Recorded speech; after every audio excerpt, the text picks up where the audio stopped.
வணக்கம் and welcome to my little network. இன்றைக்கி ஒரு சூப்பரான கிராஃப்ட் பார்க்கலாம். இந்த கிராஃப்ட்காக ஒரு சின்ன கிளாஸ் எடுத்துக்கிறேன். கூடவே ஒரு கயிறு இல்லை டொயின் மாதிரி எடுத்துக்கோங்க. அதுக்கப்புறம் ஒரு சின்ன ஸ்பூன், ஒரு ஆர்டிஃபிஷியல் ஃப்ளவர், அப்புறம் ஒரு சின்ன கேண்டில் எடுத்துக்கிறேன். ஃபஸ்ட்டு இந்த ஸ்பூனை நம்ம பாதியாக வளைச்சிக்கலாம். நம்ம எடுக்கிற ஸ்பூன் ரொம்ப ஸ்ட்ராங்காக இருக்கக்கூடாது. ரொம்ப ஸ்ட்ராங்காக இருந்துச்சுன்னா வளைக்கிறதுக்கு ரொம்ப கஷ்டமாக இருக்கும். அதனால் கொஞ்சம் லேசான ஸ்பூனே எடுத்துக்கோங்க. நம்ம எடுத்து சின்ன கிளாஸில் ஹாட் க்ளூ கன் யூஸ் பண்ணி இந்த ஸ்பூனை நான் ஒட்டிக்க போகிறேன்.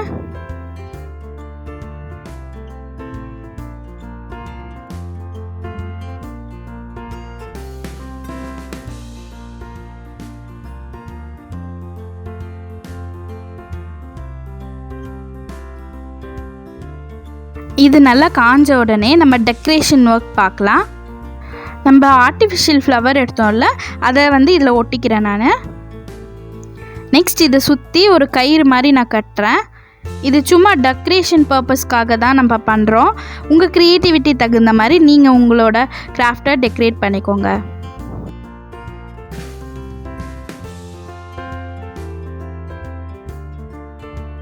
இந்த கயிறை கட்டிட்ட பிறகு நான் ஹாட் க்ளூவை யூஸ் பண்ணி இதோட எண்டை பேஸ்ட் பண்ணிக்கிறேன். கிட்டத்தட்ட நம்மளோட கிராஃப்ட் முடிஞ்சிருச்சு. நம்மளுடைய homemade DIY aroma diffuser ready ஆயிடுச்சு. நீங்கள் உங்களுக்கு பிடிச்ச அரோமா ஆயிலை இந்த டிஃப்யூசரில் ஆட் பண்ணுங்கள். நான் லாஸ்ட் வீடியோலேயே அரோமா ஆயில் எப்படி செய்யணுன்றதை போட்டிருந்தேன். பார்க்காதவங்க டிஸ்கிரிப்ஷனில் லிங்க் இருக்குது, கண்டிப்பாக செக் பண்ணி பாருங்கள். அரோமா ஆயில் இல்லாதவங்களுக்கு ஒரு சின்ன டிப்.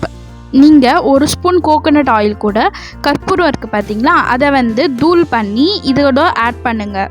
இதுவே ரொம்ப சூப்பராக இருக்கும். கண்டிப்பாக இந்த ஒர்க் உங்களுக்கு பிடிச்சிருக்கோன்னு நம்புகிறேன். மறக்காமல் லைக் பண்ணுங்கள், ஷேர் பண்ணுங்கள், கமெண்ட் பண்ணுங்கள், கண்டிப்பாக சப்ஸ்கிரைப் பண்ணுங்கள்.